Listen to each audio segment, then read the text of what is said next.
Hey everyone, welcome back to the 2014 Summer European Challenger Series. It's time for the third and final game between Ninjas in Pajamas and Gamers 2. So, crushing win for NIP in Game 1. G2, though, playing a very smart Game 2 to pull it back. I like how that's nice and tight. That's why their name is Gamers 2. They're always going to win Game 2. Not always, but so far they have in the yeah, summer they have won Game 2 every time so far. All right. This is also the first. This is also the first Game 3 that we've seen. Yeah. Throughout the Challenger Series in summer. Yep. So NIP, they end up losing the game despite being up in gold and up in kills. So it was a very swift and decisive move from a Baron fight, 2 kills, just going straight up the middle, getting multiple turrets for themselves and taking out the Nexus for Gamers 2. Great calls there, great team synergy, and great cohesion between their picks because they only had about 1 or 2 win conditions and they executed them perfectly. Yeah. I cannot emphasize that enough because at the start I was like, okay, this is what they have to do to win, and they kind of just did that. Yeah. They were like, oh, okay, that's how we're going to win this game. That's fine. Gamers 2 had much better map control off the back of the Nidalee and the fact that they had an AD carry that was basically tailored towards team fighting as opposed to picking people off. Yeah.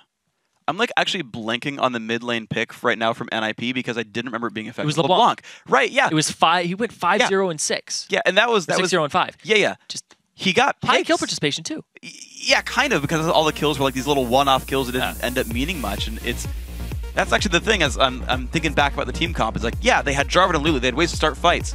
They didn't have ways to finish fights, and that's why I was so confused, like why it wasn't working. Well, it's supposed to be freeze. Well, yeah, it's the weird thing, right? It's like it's supposed to be freeze. Like, I mean, LeBlanc doesn't really fall up against frontline, but like Lulu doesn't do much damage, and yeah, you're right. Freeze can't be there to make that happen either, and so yeah, that's what it was. It was the wrong AD carry build. They didn't have any way to follow up on the fights, and that second condition of winning. He consciously invested in the early game, and he only got 1 real pickoff onto Ocelot with the Blade of the Ruined King and Youmuu's. And then after that, it was kind of like, okay, this build is just falling off completely. Completely just made moot at that point.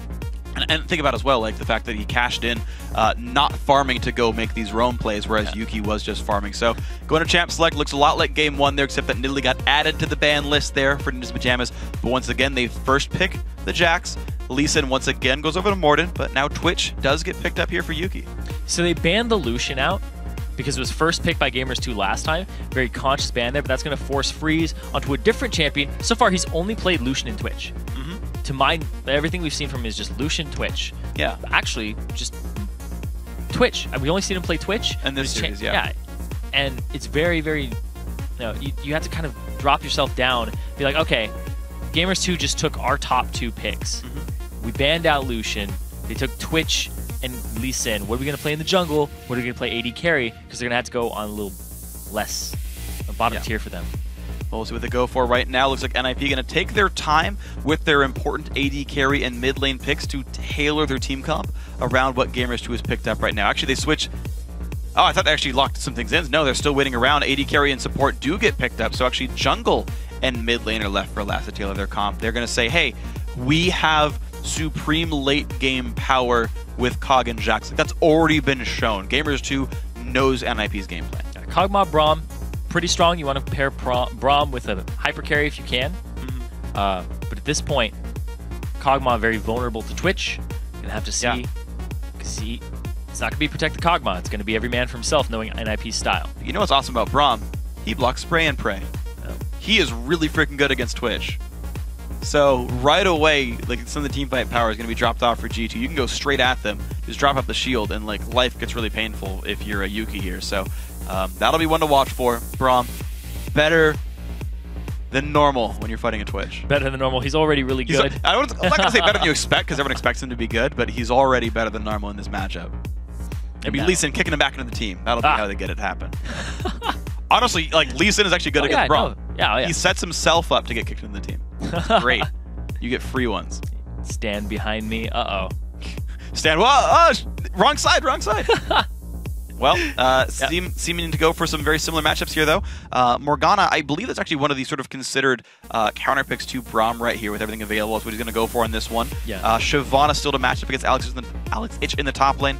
Last time they fought, it went pretty equal, but I'm going to see if this one tips any differently. Ninjas in Pajamas still looking at a very similar team comp for themselves.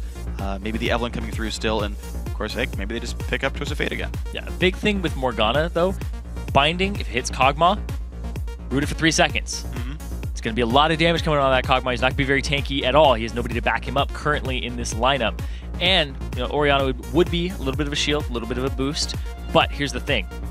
Morgana does really well against Braum. You talked about it being the counter pick. I think it's the go-to counter pick against Braum because in 4.9 you can spell shield, and the final tick of his passive, the concussive blows, it'll just say spell shield. It doesn't it's stun some you. magic damage and a stun. Very telegraphed because it's like, oh, that's the person who has the debuff on him. Spell shield him. Yep. Black shield it. He'll be fine. Give him the Black Shield, and life is safe for you. So Gamers 2 going to make their last choice now, seeing that it's Orianna mid lane, and I think NIP's comp is pretty well rounded, though very late game focused. They have the ability to make plays, so 40 minutes they look great. First 20 they look all right. We'll see if they dip at any point in time. Gamers 2 saying, okay, here's the comp. Think about the ways they're going to go in on this one. Well, what NIP's going to do is they're going to put the ball onto Ko, because we saw Ko last time flank with all of those really good Agony's embraces. Yeah. Just coming in from the back, getting, I think he didn't hit like less than 3 people. There's one that got flashed. Yeah. That was really funny. So that one only hit 1, but in the team fights, he hit about 5 people, 3 people consistently. So Ko loves to flank. And if you pair that with an Orianna, that's your engage tool there. Is 2 mild engages made into a really big one. And so it's going to be pretty happy right here. NIP do have ways to start fights and finish fights, and that'll make them a nice comp. It is actually a 3-threat comp as well, which is nice. That if any one of them gets held down, someone else can pick up the slack. So Ninjas and Pajamas team looks pretty great. Gamers 2, though, pretty much 2-threat, but if Yuki builds the correct way, and so far he's been building to carry games, that could be enough for them. They have plenty of utility to back it up, on top of the fact that, Lulu and Morgana, great defensive team, great follow-up team as well if you get in there with Shyvana. So both these comps look pretty good, and overall they're well-rounded. It's like we can do a little bit of everything, and their damage is still going to be good late game in general. Yeah, I like that Gamers 2 is bringing this to the table right now. They have the Twitch, they have the Lulu to pair with the Twitch, and then the Morgana. Can't really get to the Twitch when there's a Black Shield on him, and then he also has Wild Growth. It's very difficult. And a Wild Growth Twitch is basically, I'm just going to stand here and use Rat-Tat-Tat. There's nothing you can do about it. Yep. Yeah. Basically, sunglasses come down from the sky, deal with it. Yeah, I mean... That's basically what happens with Lulu. And Twitch's eyesight gets even worse. He already has a hard... I hope he's playing Vandal Twitch. Actually, to be fair, one of his quotes is, how do you see with all this light? You give him sunglasses, he gets stronger. He aims better at the very least, right? It's got it. Like, that's basically canon at this point. Okay.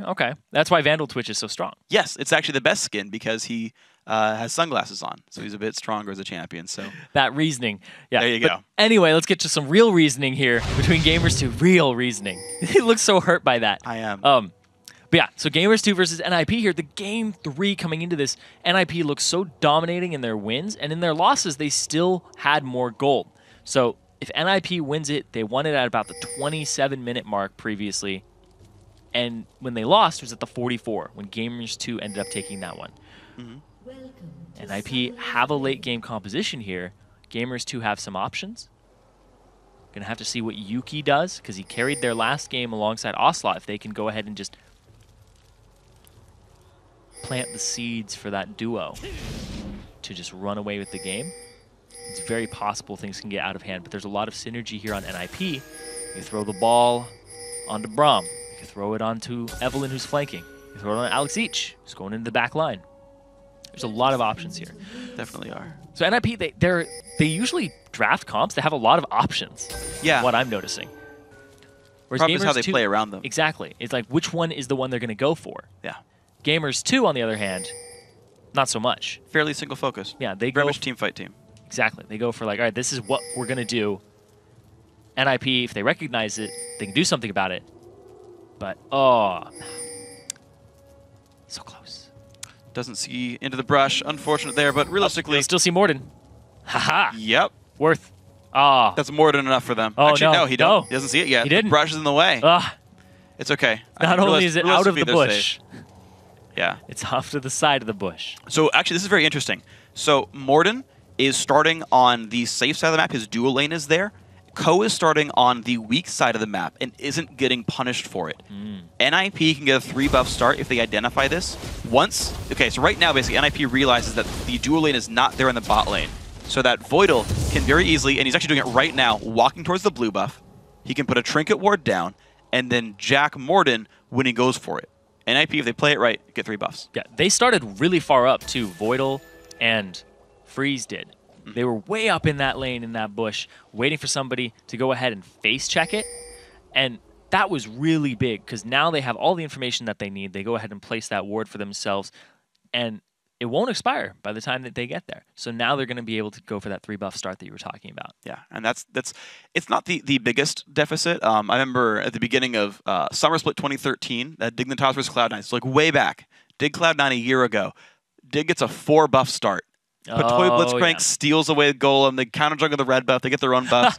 And they won. And C9 still wins because you know what happens? Nats just shows up top lane with 0 buffs. He's like level 2 and he's like, Spirit Fire, let's just push the turret down. Yep. And he's like, I don't really care. We're just not going to like deal with ganks in this game. And they do fine. So like you can play around bad buff starts, but it's basically a 5-minute window where your jungler beats their jungler. You're a level ahead. You're more gold ahead. You've got an extra buff on the guy, whether it's blue or red. In this case, he'll be up a blue buff.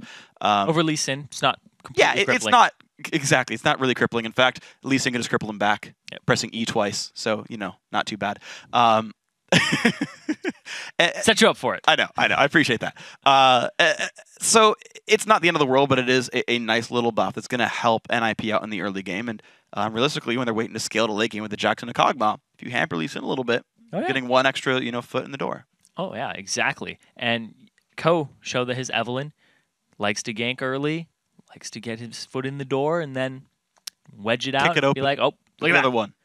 What's in this can of worms? And be like, oh, it's an Evelynn ulti onto 5 people. Yep. But we'll have to see because Ko, he loves Lee Sin. He knows how to play against it. He played against Morden's Lee Sin in the first game, and he respected it. They respect each other a lot. True. Yeah. Ko, this is the most hesitant I've seen him in a matchup, actually. Yeah. He's usually like, die behind your turret, disrespect you, kick you into my team. That's it. He'll like go down being like, whoa, Blaze of Glory! And he like dies and he's just like, yeah, that guy, he's over there now. I did my job. He's fine with that stuff. It's true. But now he's kind of playing like very skittish, not going for the aggressive counter jungle, which we saw him do previously. Like he was just all up in the enemy's grill before. Yeah.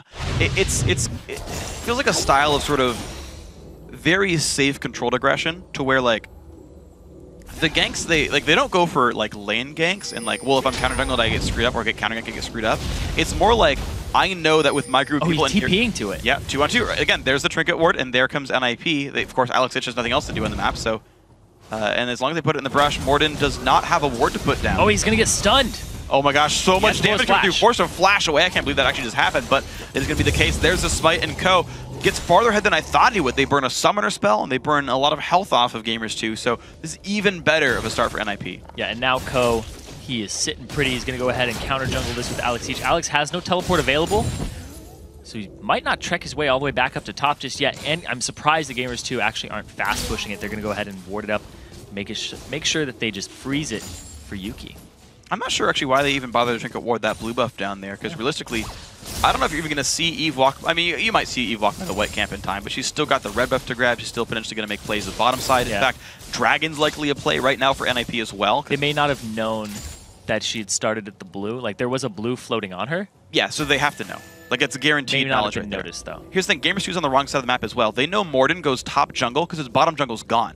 They know the jungle's on the wrong side of the map. Ooh, they're converging onto Exile right now. He's a little far up. If he gets hit by a binding, it could be devastating because they're wrapping around him. Well, Exile should know. Oh, there's 2 members of NIP in the backup. Yep.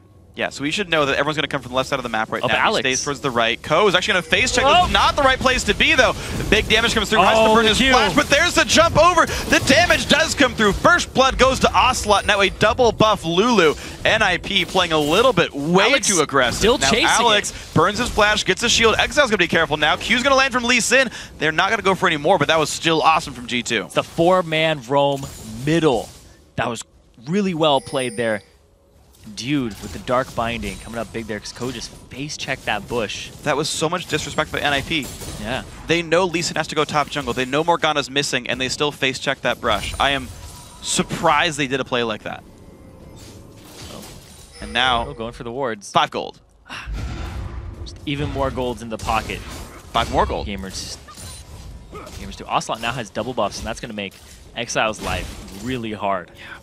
Yeah. Yeah, it's going to be rough for the man. So right now, dude, Gamers 2 have made some very smart plays now. And, you know, we said that Ko was playing a little skittish, a little afraid, a little respectful. Not in that case. Completely misjudged where the enemy team was and got heavily punished for it. Gamers 2 showing up mid the right way now. And Exile just forced to shove away the minions. Does have a minion lead for what it's worth. Ocelot has already recalled once and is forced to get back in the lane, but yeah, which you Exile typically showing no fear. End up doing, though, because he got a 3-buff start. So he, like we said, he didn't respect it that time. So he was like, I'm more powerful than Morden would be at this point in the game. Oh, wait, there's Dude right there. Didn't keep tabs on the top lane. Well, I guess it would be the bottom lane duo. It's now in top lane. Yeah. You saw him roam down, make his way into those bushes would be the logical way to go. He didn't even follow Alex, because Alex was off on the left side, going a completely different route than Ko was. Yeah, well, okay. We got to see what these guys do. 300 gold is actually only what separates these teams now. A 4-minute first blood worth about 600 gold, but half that's been made up in the laning phase anyway for Ninjas in Pajamas. We're going to see junglers actually sitting on very similar item builds for themselves. Shockingly, no mana potion for Morden, otherwise he would actually completely mirror it. I don't know why he wouldn't buy mana, but you know, I guess it's just his style here. He didn't get a blue. Darn. Missing all the blue colors in Lee Sin. It's okay, Ocelot has to make up for it. 2 blue items in that champion. He's also got a blue buff. Yep. Very matching. It's a set bonus. Anyway, so so they're going for a converge now. They're going to try the same strategy, but try to reverse it here. NIP, they're off on the right side. It's warded there, whereas Gamers 2 is off on the left, just hanging out. Oh, they're going to wrap all the way around, but here comes Dude from the top lane. Everyone sees everyone. They actually see Dude come down as well. He's been spotted on the way over. Gamers 2 has really good ward coverage of this map, and they have a lot of wards in their inventory too. They're playing this correctly. This is the right play. Oh, the dragon. Yes. And now they all have to wrap around and go for it, because Lee Sin can't walk straight through the lane. Morden doesn't have his flash either. They're going to be checking this, and by the time he gets there, no, he's not even going to go for it. He's going to go for wolves, and they're going to get themselves a free dragon. Wow. Well played right here. NIP going to grab that dragon very successfully for themselves. Gets picked up right there. Good smite by Ko. They did earn it based on where the lanes were in the first place. G2 is going to check it and be like, yeah, it's gone, right? He's like, yeah, okay. What ended up happening is that ward that's in that side bush can only see there. What ended up happening is NIP went up and to the right in that bush that Morden walked up to and put a ward in, right? He's like, oh, they're not here. Because it doesn't show them exiting that bush, because they went straight from that bush to dragon. Yeah. Well, good play then by NIP overall, playing around the ward coverage, playing around everything, and it's good stuff. Now Morden going to start at this blue buff again. This side of the map is actually Gamers 2. The northwest edge is it really belongs to these guys, and they're actually doubling back for their own blue buff as soon as possible. You're seeing the immediate recall. It's going to be Morgana grabbing some items and trying to show back up, and the second blue buff is actually going to be, I think, an area of contest here for Gamers 2. It must be great to be an AD carry right now. Just sitting around, throwing your stomach acid at people. Yep. So wrong about blue buff. They actually just go back for their own red, looks like. Actually, well, they recalled their AD carry back already, but it's not going to be in time. NIP timed this buff. They go right for it as soon as possible. Exile. Ooh, actually, blue buff goes to Alex Ich there. He didn't get the W down. JWoww, level 4, being converged on. It's a level 7. He is on the wrong spot right there. Does not have flash, but the Lulu Wild growth does keep him alive. And actually, these guys want to fight. Ko gets bonded. This could be a great fight for G2. And in they go. Voidal in the front lines. He's doing what he can. Ko already falls. JWoww with a shield. He's going to trade back, though, 1 for 1. Dude forced away. He's 2 hits from a stun. That's a Q of the slow. Alex Ich will leap and an auto tackle do it. And there's a stun on Dude. Half HP. More Brish coming through the slow as well. And they're still chasing down. The slow from Twitch putting a bit down. Dude, 1 hit from dead. Now the leap and Alex Ich picks one up. 2-1 the fight for NIP. And they end up getting the dragon earlier, so they now have an 800 gold lead. And that gives them some boosts in experience too. They had a couple members running around at about level 3 for Voidal. Gets himself level 4 off of that. And ooh, so close. Very close there. Keeps him away though. So 9 minutes in, about an 800 to 900 gold lead as well. So NIP have made things happen despite giving away first blood on a mistaken gank in the mid lane, but now they're looking good. Yuki, he is on Twitch. He's trying to make the play. Look for Exile. He has a Bilgewater. Bilgewater Cutlass used. The W slow coming down as well. Good damage comes out, but Exile's got that shield. He's pretty safe. Ocelot only finds some damage through. That's all they go for. Nice assassination attempt there by Yuki. Gonna have to keep tabs on his build, see what he ends up going with, and how he's gonna try to use that Twitch versus the Trinity Force that Freeze is building for himself. Ko actually was seen by the pink ward off on the right side. Okay, so you still got to be careful. Really, all the above. So right now, it looks like top lane is going to be the move for NIP. They're sending a lot of guys around. They've still let Freeze sit there in the bot lane, largely alone. He shut up for a dragon fight, but like basically he's just alone, farming up as best he can, trying to get gigantic, if at all possible. NIP, a lot of effort sent top lane, but Gamers 2 read this, and they're around. JWoww, ooh, doesn't actually check the brush and hit anyone with it, so nothing found there. Some defensive wards from Ko, or I guess they're like aggressive defensive wards. They look to see if there's a counter gank in the top lane, and he actually spots enough of G2 to not go for it. Yep. And now down bottom, we just see Freeze once again. Freeze in the lane. He's going to be up against the support though now. And Voidal, man, such great map movement prediction. Yeah. Basically, it's these two teams have been playing chess against each other this whole series long. Ooh, Binding doesn't land, but the cask does, and decent damage comes out from Yuki onto Freeze. He's got to back up a little bit here. And you're going to see this lane is pushed into the turret, does not allow the Freeze anymore. That is exactly what NIP wanted. Plus, they're matching now in heads up a 2-on-2 lane for the first time this game. We'll see how well they can pay off with this one. So they actually miss all the CS under the turret, all the casters under the turret, I should say. Small mistake there, but still 90 to 82 in minions. Ruin King close to done there for Yuki as well, about 1,000 gold away. They're pinging onto Exile because he's less than half HP, converging on him with 3 members, but Ko is still around. Something to be afraid of for sure. It's not yet been spotted. Now Alex has teleport, still sitting in the top lane by himself, as Jax has that timer. He's still freezing, but Ko takes a bunch of damage. They don't go all in for it, because Alex did show up afterwards, and of course Ko had ulti for the shield. But you're seeing NIP, they're trying to play a slow game. They're trying to play, okay, scale up. We'll take Dragon when it's available. We'll counter jungle when it's available, because we're smart players. We know they're not making dumb choices. But they're ultimately trying to freeze lanes. They're not pushing too fast. They're trying to wait for Jax and Cog to really come online. Take their time for that one. We'll see if Gamers 2 lets them. We'll have to see the Kog'Maw in the late game with the Braum and the Jax, the Orianna. NIP have a lot of threats here, and we covered it earlier in Gamers 2. Can they get Yuki going? Looks like they might be able to off of this. Voidal puts a ward down, but some damage comes through. He's going to back up to his teammate, and he stays safe. Binding does not land next to a minion. But that ward is going to go down, swept away by the pink of Morden. Going to make that team nice and happy. So now NIP have to be so afraid of the fact that Lisa can come in at any time, and he can't keep face-checking that brush. Yeah, they know there's a pink in there, though. Yeah. But they can't face-check it just yet. Going to have to call down Colonel Ko. Ko. He gets spotted by the ward up there. No one pinged him out, though, so maybe they didn't see him just with their map awareness. But look at that. Okay, now they know he's there. Clear by that pink ward, no big deals. I'm actually surprised he showed himself at that point. Because once Voidal had checked the bush, Voidal would have been the one attacking it. They could have baited something in if there could have been a Sonic Wave resonating strike. I don't know if there was a need to show himself. He could have just stayed present off on the side. Yeah, maybe. Yeah, I could see that. I could see that. He does sweep away the pink ward on the other side, though, so 2 pinks just die here. They did finally realize about that one anyway. And NIP are looking pretty decent. They're getting the ward control that allows them to make these plays. Dragon has respawned now 13 minutes in. Ninjas in Pajamas still playing a slow game. Last time they did take the Dragon. See if they keep playing for it. Yeah, Ko stalking Morden right now. Trinket ward goes down to spot that one. He saw nothing. He didn't see Ko. Morden, he's trying to make the play. Pink ward goes down. He's right next to him. It's just so close.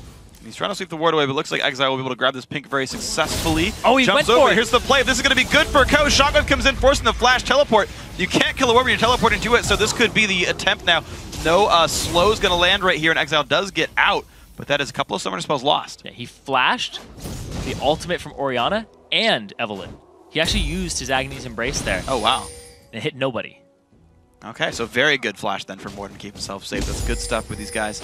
And it does mean a pink ward killed now, and actually, right now this means also NIP's on the wrong side of the map. No teleport for Alex so Gamers 2 just goes for it. Yep, good teleport by JWoww. It's paying off twofold now. But of course, they've zoned off Yuki. He's about half HP. He has no mana to come in here. Freeze is a little bit healthier. Don't think they'll contest it, though, with the lack of ultimates. There you go. Well picked up. Gamers 2 make that one happen, knowing they could only get a 4v5 at best, so NIP does back off. Gamers 2 put it back within 600 gold here. Very, very smart move, pulling the people down at the right time. But keep in mind, this whole time, Alex has been farming. He's been pushing the top lane. He's got nearly a 30 minion kill lead, and we still don't have JWoww coming back top. And big thing, too, is that they blew the ultimate from Exile, so he couldn't show up to the dragon fight and just turn it around on top of a Kog'Maw. Instead, Flash forced away.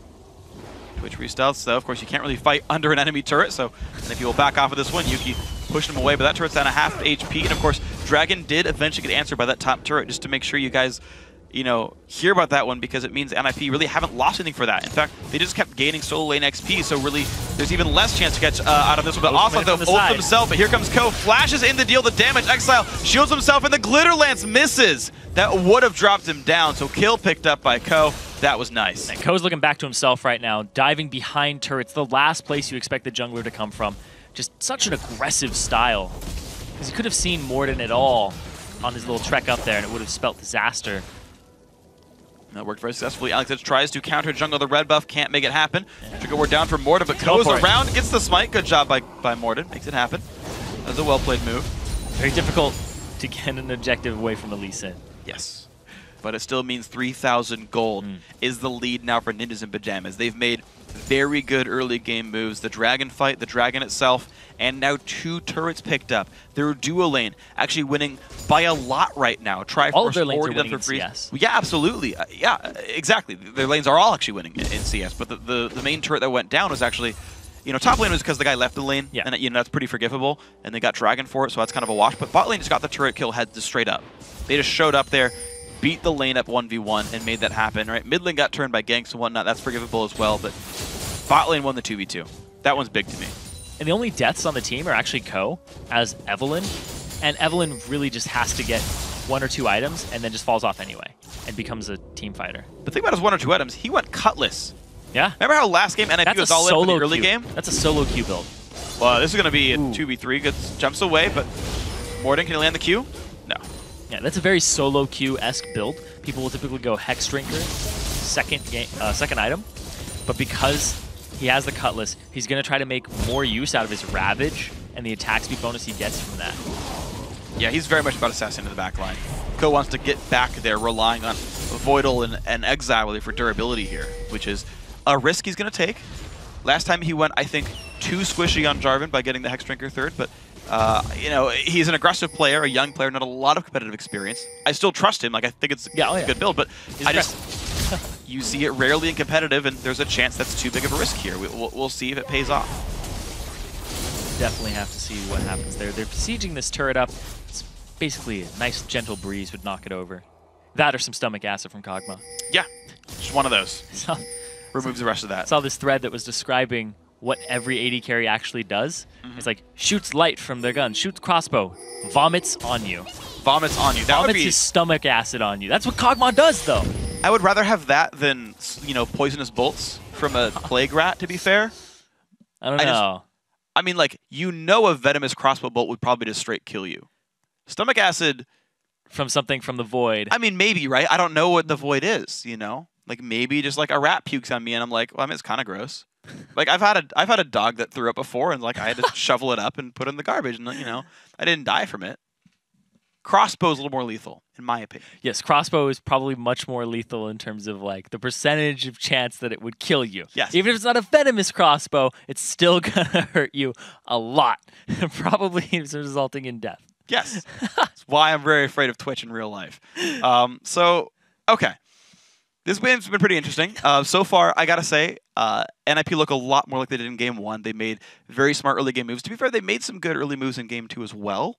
But I think they've got more of a leg to stand on. The fact they're going Jax, Cog, Ori, and have an early game lead spells a lot of good things for NIP. Yeah, and I like the fact that they banned out the Nidalee, adjusted their strategy, because they weren't going to pick it, considering the champion pool that Exile has. It's really far down there. Don't know how practiced he is on that. Yeah. Whereas Ocelot, that's his go-to baby after Lulu, it's open. And he went back and forth. He's like, I wanted the Nidalee in Game 2.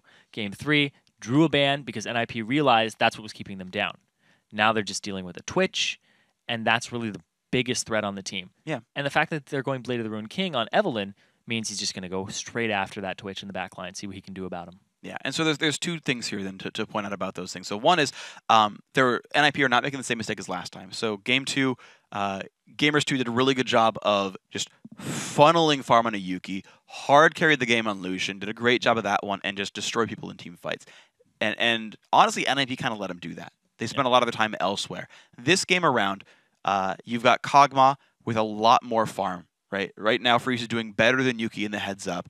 And as long as your AD carry is ahead of their AD carry, you're generally going to do pretty well in fights. On top of that one, as you mentioned, the Evelynn build is very, very assassin-focused. Yeah. Now, that can get punished in team fights. If there's enough peel, Evelynn just dies. Like, Twitch just, like, kills you with his ultimate while killing the rest of your team as well, and you get nothing done. That is a risk when you don't have defensive stats. That shield doesn't matter very much because you have no armor to back it up. That could happen to Evelynn. Not a guarantee, could happen, though. Or if NIP gets these assassination plays and Ko just destroys Yuki on his own, then great, it pays off. Oh, that would definitely pay off. Absolutely, but you've got to see which one of those happens. Yeah, and also they're kind of leaving Freeze to his own devices here because they have so many threats. It's kind of like, all right, we're all going to go, and hopefully they don't focus you or you're out of position. Because if Freeze mispositions one time, it's going to be very deadly for him because you don't have a frontliner at all who's going to be soaking damage from the Twitch on you. Yeah. So we're going to have to watch out for that too. Watch Freeze positioning throughout this. And it's really big here. I want to break this down just for a second. It's game 3 right now. Yeah. Winner goes to London. Loser stays home. Yeah. And plays from home in the third, fourth place match. Yeah. But going to London is a huge opportunity. You get to play for that first place prize, and you get a lot more points for yourself, basically securing your spot. Yeah. And the winner of this secures their spot in the second series. That's a big emphasis too. That is really big because I mean, think about the overall structure of the Challenger Series, right? And I know you know it, so I'll probably talk to the camera for this one instead. You guys at home, think about some of the teams. If you guys have been following Challenger scene very heavily, if you fall to that third, fourth place match and you lose that third, fourth place match, as you mentioned, right, you're not auto qualified for the summer split 2, the second half of that whole thing, right? Your second chance at points. And realistically, you've got to get top 6 in points to qualify for the playoffs. So top 6, right?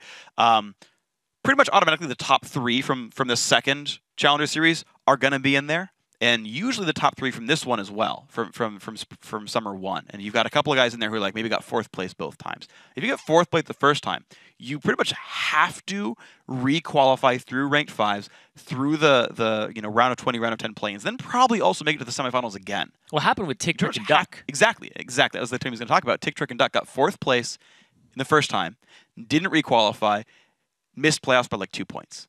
Right, whereas you had a team like now Lublin Shore got 3rd place the first time around, re-qualified, got enough points, made it to the playoffs, and at least got that. Okay, they didn't get to the promo tournament, but like 3rd place and 4th place, very, very big difference, right? And when you're against teams this good, right, you got Lublin Shore, H2K winning the other side of this one, of course, NIP and Gamers 2 also going 1-1. None of those teams are pushovers. Yes, they are all difficult to beat. If you get fallen to 4th place and then you get unlucky or you get a bad quarterfinal opponent second time around, like you're not going to playoffs, you're not going to the LCS promotion tournament. Yeah, that's a huge factor here. Winner goes to London, auto-qualify. Loser has to play another match to see if they re-qualify for the second Summer Series or if they go back to the ladder. For Gamers 2, both teams are 1 game away from that. This is the game that's going to decide that here between these 2 teams. Now we're back into it. I see Alex in the bottom lane just continuing to push. He's going to bring some attention from JWoww, who doesn't have TP, where Alex does. Yep. An important distinction. It's soon, though, so Gamers 2 can play around that pretty successfully. They'll both be up in time for Dragon, which is about around the 20-minute mark here. Yeah. Now Ko. And just stalking around the jungle. Yeah, NIP have definitely been a sort of stockish team, really. They seem really, really focused on getting the individual picks and snowballing off that. I do want to point out that because of the way that the early game was going and the lane swaps, people have different level disparities right now. The mid lane, we see Exile is level 12.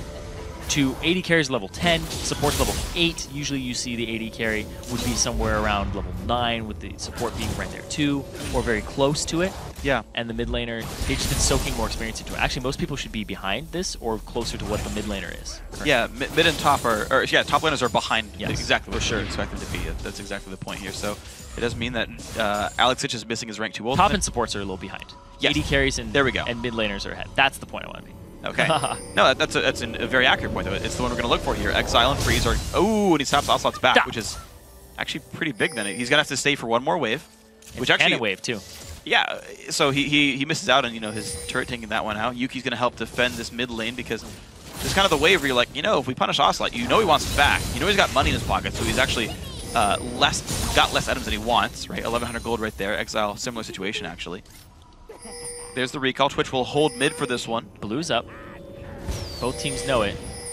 So this NIP's blue once again. And Ocelot again can't back on this one. Shockwave comes in, and there's the stomach acid. Turret goes down. NIP actually get a lot of damage down. They kind of use that turret as bait, but that blue buff is still dying right now on the right-hand side of the screen. You're going to see it is going down and picked up there. Ooh. By the blue team. Eve. Who got it? Ko got it. Ko? What? Ko got it. I didn't even see him smite. It wasn't even smite. No, it wasn't smite. He just walked up and smacked it. Well done there. Morden and Ocelot could not grab that for themselves, so a blue buff steal. Dragon soon. NIP look good. Now they have not gotten to recall Exile back. He's about 200 gold short of a... Ooh, Exile does so much damage right now. We're going to find Dude, who does not flash shield in time, so he is still slowed. Has to flash away, pops the ulti. He's going to stay safe on this one. Ko flashes in for Morden, though. Still has the damage coming down. Kick back required. That is multiple ultis down right now. Exhaust also burning on Alex. Voidal shows up. He's slow on a Yuki. More stomach acid comes down. Actually, one more shot for the stun. Yuki gets the Lulu ulti to stay alive, but NIP burned the health bars down, and Dragon's up now. Very well played by NIP there. I was talking about how strong the mid laner and AD carry are, and they abused it right there. Exile's damage chunks Morden down, puts them on the retreat, and then the junglers just go after the really weak supports at this point in the game. And now they're going to go straight for this dragon. It's up right in time. Very well played, NIP. Get that fight in the jungle. The blue buff steal helping out with that one as well. And now life looks pretty good if you're the blue team. 5,000 gold lead. Yep. Alex Hitch stole the red buff as well. Just this aggressive play off on the wings, knowing that G2 was stuck on the opposite side of the map. So the entire important part of the jungle has gone to NIP in the last 2 minutes. Gonna have those nice buffs spinning around them, gonna give them that extra gold. And Ko, he's gonna need it if he's going after the Blade of the Ruined King for the full build, or if he's just gonna sit on Bilgewater. We'll see 850 gold right now. We're going to see right now he could back for double dagger. He could back for some kind of durability boots, or maybe go towards the Randuins that I would expect to see out of this champion. But we'll have to wait and see. Voidal recalling himself back on this one.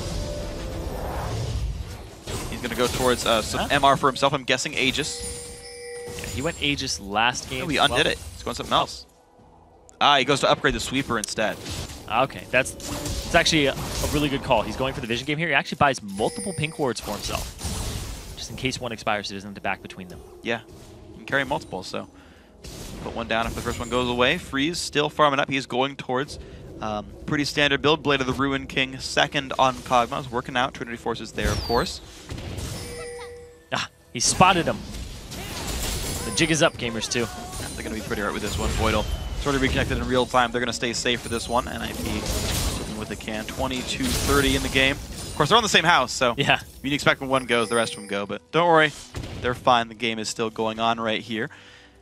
5,000 gold. Actually, more than that. 5,500 gold. Ninjas of Pajamas still growing this lead. Once again, down the line, every single roll, 1 through 5, has more CS than the opposition. They're up 3 turrets. They're up the dragons as well. Ninjas of Pajamas look very great this game, and they outscale, so life right now is difficult if you're G2. These guys have not found a way into the fights, and they can't just say, well, Twitch will do it. Yeah, they're setting up for the Baron as well. Voidal, he got the Oracle's Lens for himself. He had multiple pink wards. He just put one down.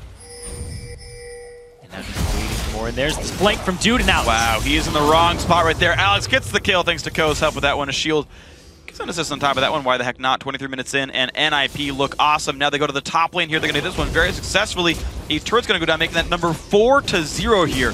Ninjas of Pajamas only making great choices this game. Yeah, and the supports and top laners were very far down in levels. It's a level 8 Morgana roaming around against people who are 5 levels up on it. It's a ridiculous amount of pain you take just from the base stats of them. And the fact that you're a support and you don't even build that much durability, you get creamed in seconds. And that's what NIP's doing. They're just going straight for that Morgana. He's 0-2 so far. Wonderful stuff then by NIP to force all these things. It's not like it's easy to kill a Morgana. He's got Black Shield. Yeah. He's supposed to be in the back lines, but Dude warding his own jungle alone and gets caught out for it because of the aggressive play of NIP. Their lanes all pushing the wards deep in enemy territory. And you're seeing Dude, once again, trying to wrest control over these wards. He's doing something here, but there's really a lot more work ahead of him.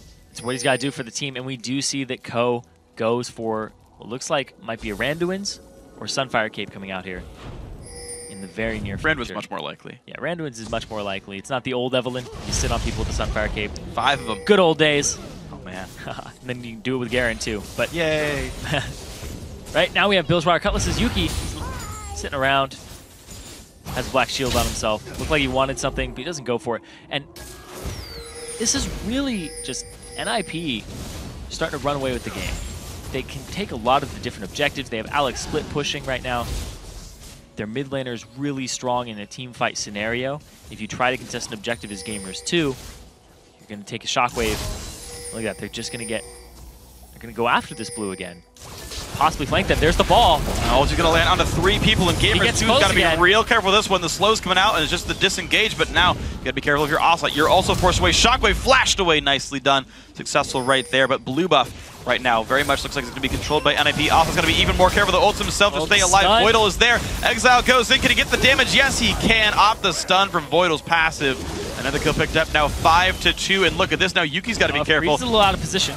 Has to flash away from Morden. Now Ko and JWoww is in this one. Exile's gonna go down. These guys willing to fight. Yuki stays alive. Ko, he is squishy, remember, but now Alex Ich goes in. He's been exhausted though. They're gonna find Yuki. The kill picked up there by Freeze, and this fight is just going back and forth. Now the jump in, they pick up another one onto Dio. Now only 2 alive, and JWoww's got nowhere to go. That is another kill picked up. Freeze goes massive in this battle. Now 2-0-4. And a 3-0-2 on Alex Ich, joining the fight at the right time from that overextension of Gamers 2. It looked like the fight was going to go in their favor. They turn it around, and they're going to get a turret for it after that. Absolutely massive. Ninjas and Pajamas go +1 kills in the battle. They get another turret on top of that one, so that makes it an 8,000 gold lead. Massive lead for these guys. Returning to the scene of the crime, Freeze is going to take the blue that they originally fought over.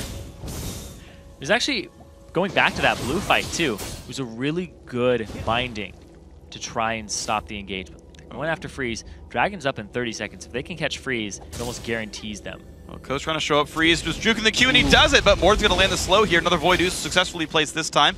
Puts it in the correct direction. Nicely done, and does force the disengage here. And here's the backup. Escapes on a path of his own vomit. Yep.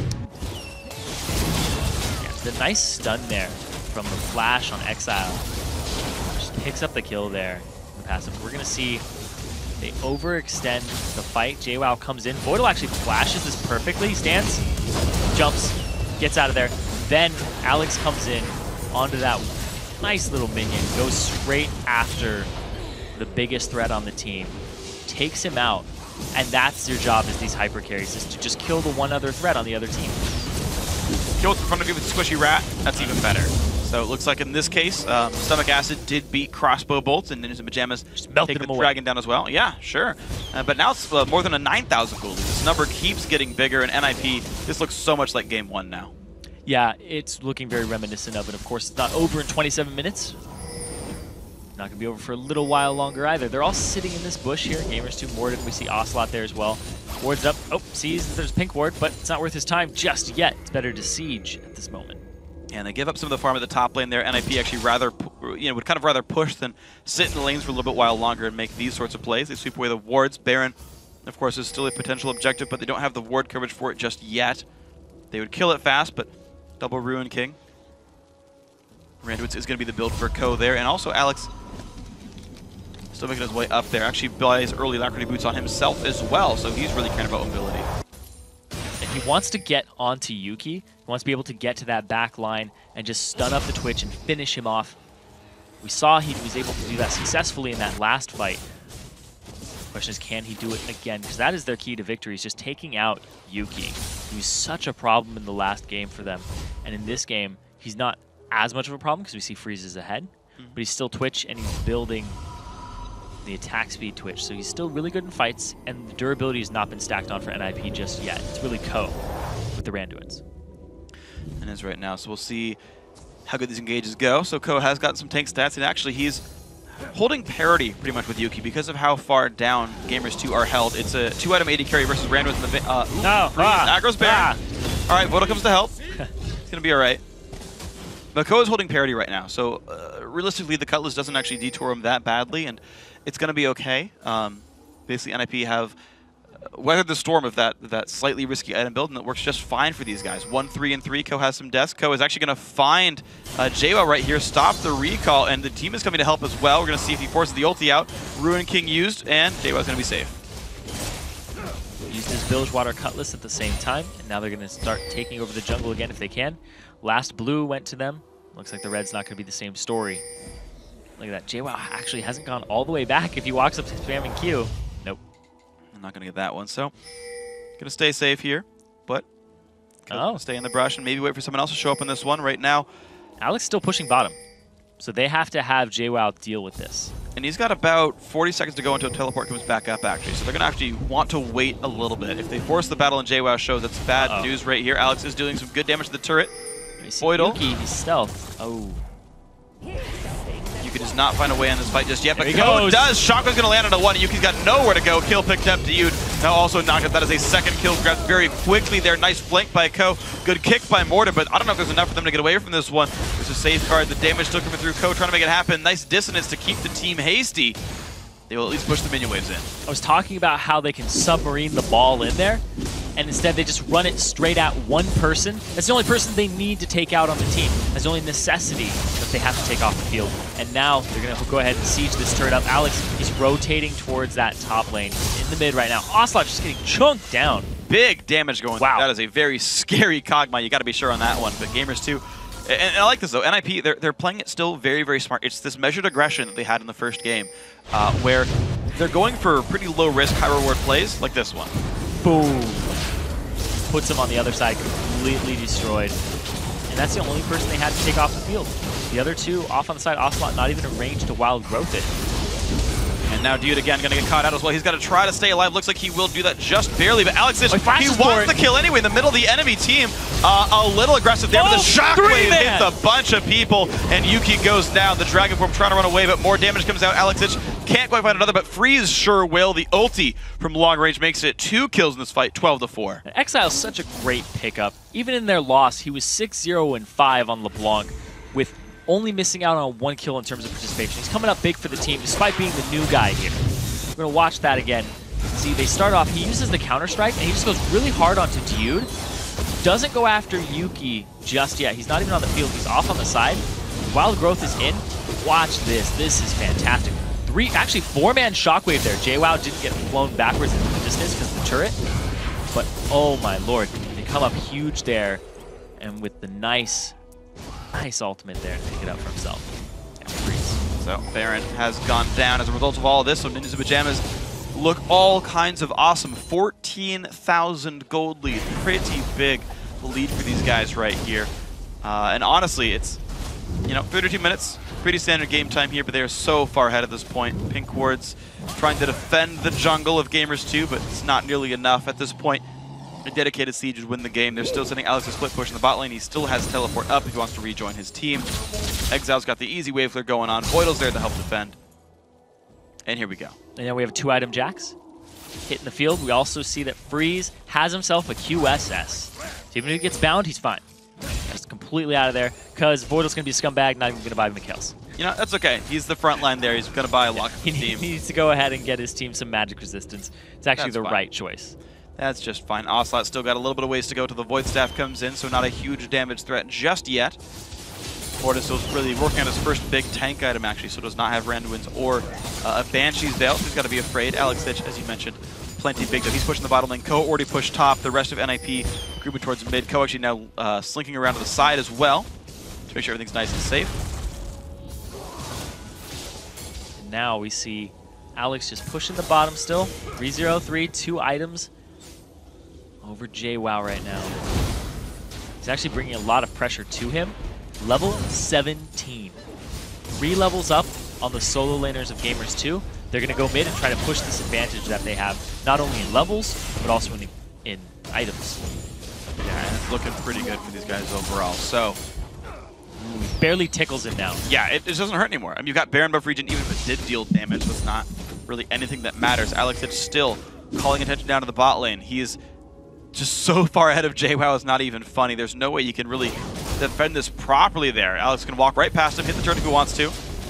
Once the mini wave gets in there, Freeze now getting damage down on this one. He's got to be very careful. He's got QSS, but that won't stop him from getting kicked backwards. He's got to be careful. That gets a lot of shields to keep himself safe, but as he engaged from Ko, there's Voidal in as well. A lot of damage coming out there. Morgana ulti only hits 1, and the kill is picked up there by Exile. Into the base they go. You've got Jax taking the turret down. It's a 1-for-0. The turret going just away from this one forward and kicking someone back, but there's just no real damage coming through anymore. Yuki does not have really anything that's going to touch Jax and there's the inhibitor down. Yeah, they put a ton on Yuki's shoulders, and he just hasn't delivered this game. He didn't get the type of lead that he had last game, and now with the wave pushing top, Alex going straight for it, picks it up for himself, and now they're converging onto it. It's a 4-on-5.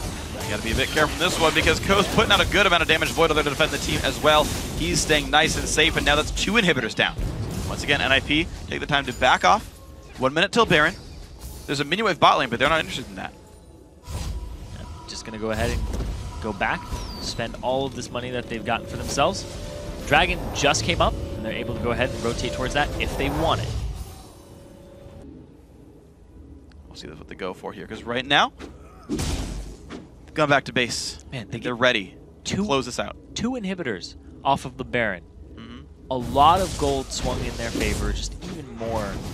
And now, Gamers 2 definitely on their back foot. And their back foot's pretty much planted to the ground. Yeah. It's what's going to happen now. They have to make a final stand because you can't stall the late game against a Jax, Orianna, Hogmoth. There's really not a way in for Gamers 2 at this point. They're very low in levels. Like, that might be the thing. Yeah, if they can just get those levels for themselves and Yuki gets huge and they get a good team fight, maybe it'll work out for them if they pick off Freeze. Oh, they try to make the play for Yuki, but he stealths away. He's going to be safe. But you know what? NIP can just show up with their group of champions regardless. Shove out bot and go for it. Orianna's going to be joining the team very, very soon. He's been pinged as being near the mid lane, but honestly, the bot lane siege is the easy choice now for Ninjas in Pajamas. I like Alex's just TPs, all series long. Yeah. His teleports have been really good. He's definitely really acclimated to top lane quite successfully. Held up in 1v1 matchups. Definitely played well in lane swap as well. He's done a good job in team fights. Oh, wow. Freeze just chunking Ocelot down from an enormous range with the Fire Arcane Barrage. The ball placements could be key here for that Shockwave. Look how measured NIP are being right now, though. Baron buff's gone. It's like the old NIP style. Pick them apart. Yeah, but they've done a good job of that one. Look at this. Ko is actually flanking around the mid lane. He's ready to engage on the turret and just dive this with the gold lead, with the tanks in the front line, with all the armor and the shields coming in from Exile. He's getting ready to go. They might slap a ball on him as soon as he gets in range for it. If they push up. Look at that. Freeze just pushes Dude off the fight. This is the turret. Yep, they're going right now. It's the turret or the deaths. JWoww's going to do what he can. Ulti's going to only hit one, but who cares in that one? JWoww on the front line. Nice knockup comes out from Braum, and there's nothing for them to do, really. Freeze is destroying his health bar. He's going to go down. Turret falls as well. 2 kills picked up so far. NIP pushing everyone away from this fight like it's their base, and now they go on to the Nexus. Voidal, a lot of shields. Oh, he's going to die. Unfortunate there. Voidal gives away a kill, but who cares? NIP in 37.5 minutes going to make it 2-1. And advance into the finals of Summer Series 1. And they're going to go to London as well. And just uproot the NIP house, take themselves to England. A little bit southwest of them, and make it a good performance. So honestly, NIP look great. G2 looked pretty good as well, but just not quite a match for the Ninjas there. You saw them put together game plans. The individual skill was awesome. The shot calling from Alex. It's the individual play of Alex. It's new to the top lane. Still worked awesome. Yeah, and I was very impressed by his teleports, his communication.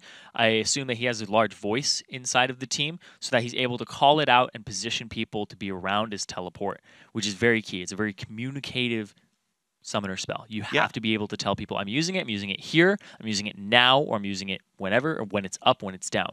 Yeah. You have to basically just put your whole team in the know on that. You have to be like, this is when it's in, this is when it's not. Yeah, it's a really important situation to put yourself in here. So NIP have secured themselves some more points. They've also secured themselves a spot into Summer Series 2, which pretty much all but guarantees them a spot in the postseason as well.